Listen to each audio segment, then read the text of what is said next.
Halo semua. Di dalam Matius 2 ayat 1-12 diceritakan bahwa setelah Yesus dilahirkan, ada orang-orang Majus yang datang mempersembahkan emas, kemenyan, dan mur. Nah, pada video ini kita akan membahas siapa sih sebenarnya orang-orang Majus ini. Oke, kita mulai aja ya.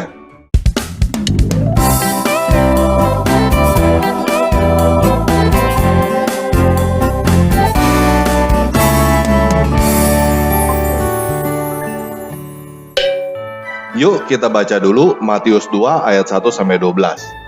Sesudah Yesus dilahirkan di Betlehem, di tanah Yudea pada zaman Raja Herodes, datanglah orang-orang Majus dari timur ke Yerusalem dan bertanya-tanya, "Di manakah dia, raja orang Yahudi yang baru dilahirkan itu?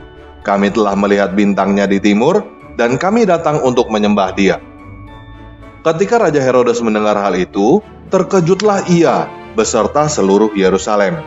Maka dikumpulkannya semua imam kepala dan ahli Taurat bangsa Yahudi, lalu dimintanya keterangan dari mereka, di mana Mesias akan dilahirkan. Mereka berkata kepadanya, "Di Betlehem, di tanah Yudea, karena demikianlah ada tertulis dalam kitab Nabi. Dan engkau Betlehem, tanah Yehuda, engkau sekali-kali bukanlah yang terkecil di antara mereka yang memerintah Yehuda, karena daripadamulah akan bangkit seorang pemimpin yang akan mengembalakan umatku Israel." Lalu, dengan diam-diam Herodes memanggil orang-orang Majus itu, dan dengan teliti bertanya kepada mereka bila mana bintang itu nampak. Kemudian ia menyuruh mereka ke Betlehem.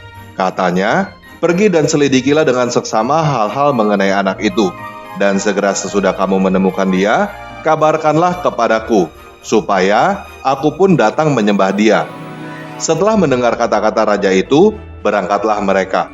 Dan lihatlah, bintang yang mereka lihat di timur itu mendahului mereka hingga tiba dan berhenti di atas tempat di mana anak itu berada. Ketika mereka melihat bintang itu, sangat bersukacitalah mereka.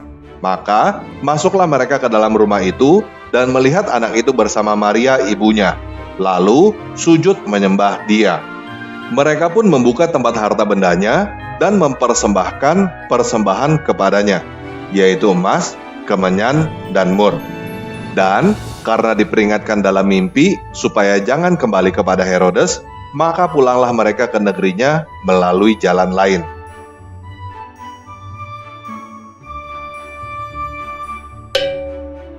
Nah, kata Majus yang digunakan di dalam Matius 2 ayat 1, di dalam teks aslinya adalah magoi.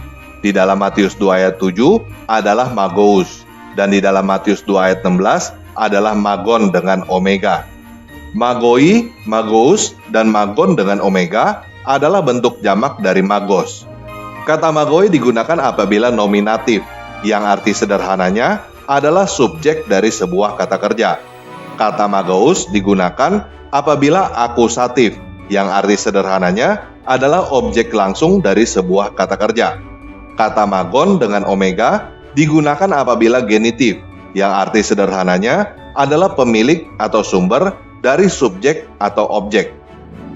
Namun yang jarang orang tahu adalah selain di dalam Matius 2, kata magos juga digunakan di dalam Kisah Para Rasul 13 ayat 6 dan 8. Kisah Para Rasul 13 ayat 6 menggunakan kata magon dengan omikron, yang artinya kata benda tunggal, akusatif atau objek langsung.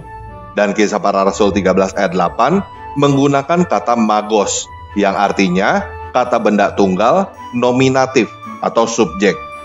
Jadi, pada dasarnya kata magos yang digunakan di dalam Kisah Para Rasul sama dengan yang digunakan di dalam Matius.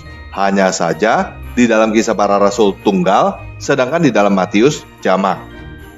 Yuk kita baca Kisah Para Rasul 13 ayat 5-13.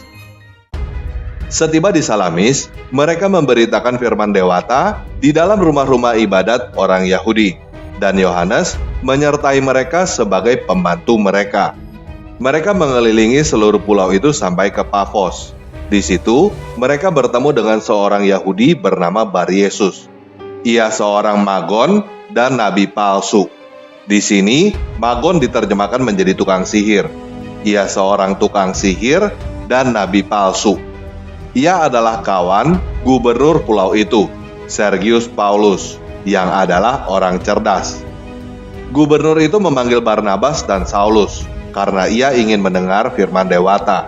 Tetapi Elimas, demikianlah namanya dalam bahasa Yunani, magos atau tukang sihir itu menghalang-halangi mereka dan berusaha membelokkan gubernur itu dari imannya.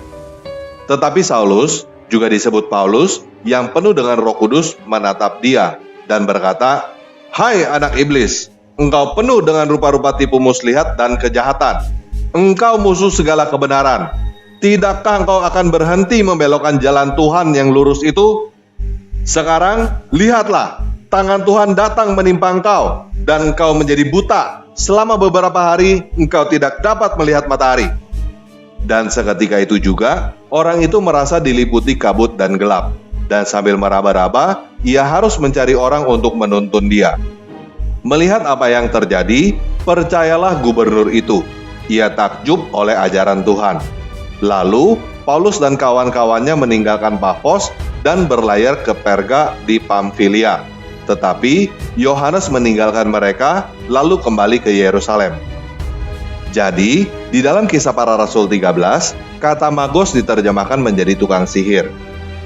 Nah, jika teman-teman perhatikan kata majus yang ada di dalam Matius, di situ kata majus tidak menggunakan huruf besar, yang artinya kata majus di situ bukan nama, melainkan kata benda.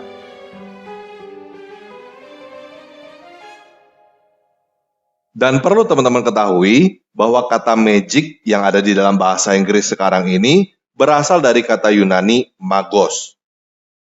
Paham ya? Nah, kalau teman-teman merasa bahwa kata majus diterjemahkan menjadi tukang sihir terlalu mengerikan atau terlalu berkonotasi negatif, kita bisa menggunakan kata pesulap sebagai gantinya. Tetapi, kita jangan melihat pesulap dengan perspektif zaman sekarang. Pada zaman dulu, ilmu pengetahuan tidak terlalu tersegmen seperti sekarang ini. Contohnya, jika kita mencampur kola dengan susu, maka campuran itu akan berubah dan terjadi pengendapan. Zaman sekarang, kita berkata bahwa itu adalah reaksi kimia. Kita bisa menjelaskan bahwa H3PO4 atau asam fosfat yang ada di dalam kola bereaksi dengan kalsium yang ada di dalam susu, sehingga menjadi kalsium fosfat dan gas hidrogen. Tetapi, orang-orang zaman dulu yang belum paham kimia akan berkata bahwa itu adalah sihir. Jadi, yang disebut pesulap pada zaman dulu bisa dikatakan adalah orang pintar atau orang bijak. Pada zaman dulu, seseorang yang mempunyai pengetahuan yang tidak diketahui oleh orang lain dalam hal negatif maupun dalam hal positif disebut pesulap, termasuk ahli kimia, ahli biologi, ahli fisika, ahli astronomi, guru, dokter, psikologi, penafsir mimpi, tukang ramal, nabi, penyihir, dan lain sebagainya. Paham ya? Nah, kata magos yang digunakan di dalam bahasa Yunani berasal dari kata magi di Persia kuno. Magi adalah sebuah kasta yang setingkat imam di dalam agama Zoroaster. Hal ini kita ketahui dari kitab suci agama Zoroaster yang disebut Yasna. Nah, saya sudah membuat video yang menjelaskan tentang agama Zoroaster. Jadi, pada video ini saya hanya akan menjelaskan secara singkat. Zoroaster adalah agama monoteis yang menyembah Tuhan yang bernama Ahura Mazda. Di dalam agama Zoroaster ada nubuat tentang datangnya Saoshyant. Secara literal, Saoshyant artinya adalah seseorang yang membawa manfaat. Menurut agama Zoroaster, Saoshyant adalah penyelamat dunia yang final. Dia akan lahir dari seorang perawan, membangkitkan orang mati, dan lain sebagainya. Kemudian, Saoshyant dan Ahura Mazda akan mempersembahkan kurban supaya semua manusia hidup abadi. Nah, sekarang ini kita tidak terlalu mengenal agama Zoroaster. Tetapi, zaman dulu agama Zoroaster adalah agama mayoritas di Persia dan menyebar ke seluruh dunia. Perlu kita ketahui bahwa pada zaman dulu, agama itu juga belum tentu disebut Zoroaster. Contohnya, salah satu kelompok penganut Zoroaster yang masih ada sekarang ini disebut Parsi di India. Jadi, ada kemungkinan orang-orang Farisi yang dimaksud di Alkitab adalah orang Yahudi penganut Zoroaster. Dan ada kemungkinan orang-orang Majus yang dimaksud oleh Matius adalah para imam atau petinggi Zoroaster. Nah, kita sering mendengar bahwa orang Majus yang datang ada 3 orang. Tetapi, sebenarnya Alkitab tidak menyebut jumlah mereka. Jumlah orang Majus ini sering disebut 3 karena asumsi berdasarkan jenis hadiah yang mereka bawa, yaitu emas, kemenyan, dan mur. Sedangkan, menurut tradisi gereja timur, jumlah mereka adalah 12. Kalau kita lihat dari hadiah yang mereka bawa, sudah pasti mereka adalah orang-orang kaya. Namun, ada beberapa yang menafsirkan bahwa mereka adalah raja-raja karena nubuat yang ada di dalam Yesaya 60 ayat 1-6. Yuk kita baca bersama-sama Yesaya 60 ayat 1-6. Bangkitlah menjadi teranglah, sebab terangmu datang, dan kemuliaan Yahweh terbit atasmu. Sebab sesungguhnya kegelapan menutupi bumi, dan kekelaman menutupi bangsa-bangsa. Tetapi terang Yahweh terbit atasmu, dan kemuliaannya menjadi nyata atasmu. Bangsa-bangsa berduyun-duyun datang kepada terangmu, dan raja-raja kepada cahaya yang terbit bagimu. Angkatlah mukamu dan lihatlah sekeliling. Mereka semua datang berhimpun kepadamu. Anak-anakmu laki-laki datang dari jauh, dan anak-anakmu perempuan digendong. Pada waktu itu, engkau akan heran melihat dan berseri-seri.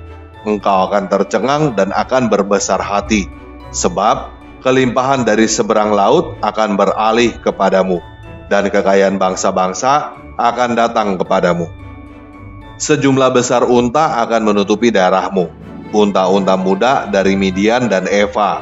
Mereka semua datang dari Sheba akan membawa emas dan kemenyan, serta memberitakan perbuatan masyhur Yahweh. Jadi, ada kemungkinan juga orang-orang Majus itu adalah para raja dari negara-negara yang berada di sebelah timur Israel. Ini termasuk India, China, dan Indonesia. Nah, jadi ada 3 kemungkinan siapa orang-orang Majus itu. Yang pertama, mereka adalah para pesulap atau orang-orang pintar. Yang kedua, mereka adalah para imam agama Zoroaster. Yang ketiga, mereka adalah para raja. Menurut teman-teman, yang mana yang lebih masuk akal? Silakan teman-teman tulis jawaban teman-teman pada kolom komentar di bawah video ini ya. Oke, sekian video kali ini.